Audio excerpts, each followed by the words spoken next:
quase um mês de quarentena e a gente já começa a ficar meio preocupado porque olha na rua e vê muita gente passando por aí. O Ministério da Saúde diz que a gente deve fazer e respeitar a quarentena para achatar a curva da pandemia do coronavírus e dar tempo para o SUS se organizar e produzir mais leitos para absorver essa demanda.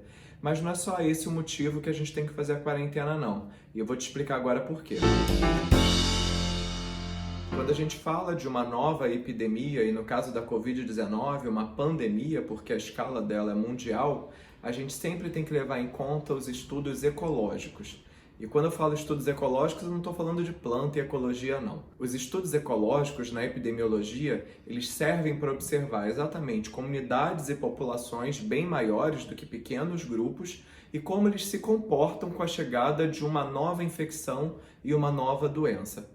Normalmente são estudos bem baratos e são só observacionais. E por que eu estou falando dos estudos ecológicos? Veja bem, sempre que há uma nova infecção numa população que nunca teve contato com esse novo vírus, no caso a Covid-19, é uma população que não produziu nenhum anticorpo sobre essa doença. A diferença entre parasitismo, que é uma pessoa saudável que encontra um agente infeccioso, e uma pessoa que ficou doente, é a velocidade com que esse vírus se reproduz dentro dessa pessoa e causa destruição de tecidos e órgãos dentro dela. Todo vírus possui variações do seu material genético, o que divide ele em algumas cepas.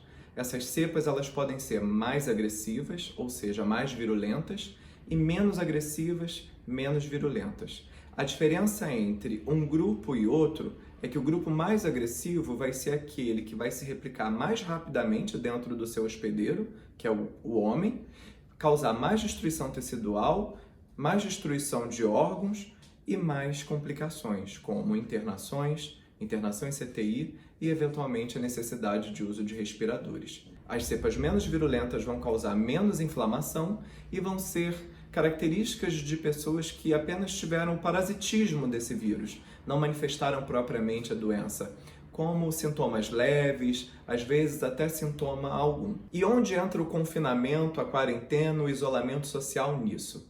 Como as cepas mais agressivas se reproduzem mais rapidamente, a sociedade precisa se isolar dessas cepas, enquanto as cepas menos agressivas, que se disseminam mais lentamente, podem tomar conta da sociedade, fazendo com que ela produza anticorpos para se proteger das cepas mais agressivas, que estão confinadas nos hospitais. Ora, se todo mundo estiver na rua, em contato uns com os outros, as cepas que são mais agressivas e se disseminam mais rapidamente vão se espalhar mais rápido e mais pessoas vão precisar, eventualmente, de internação, respiradores, CTI e muitas vezes o aumento do número de mortes por essa mesma doença. Então, quando a gente fala em achatar a curva, a gente não está falando meramente de diminuir a internação, de diminuir a necessidade de sobrecarga do SUS e de dar tempo do SUS se organizar. A gente está falando em proteger exatamente toda a população mais vulnerável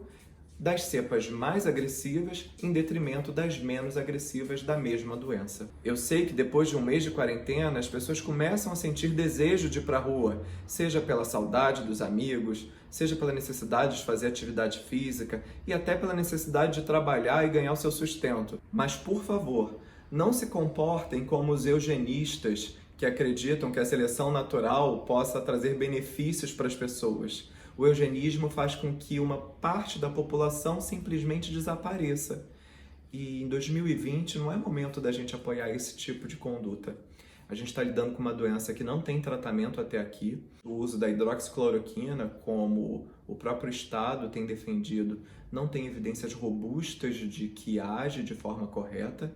É uma medicação que tem uma série de efeitos colaterais, principalmente na visão e no coração. Então, lidar com o novo coronavírus e com a infecção que ele causa, tanto nos brasileiros como ao redor do mundo, requer muita responsabilidade e cuidado.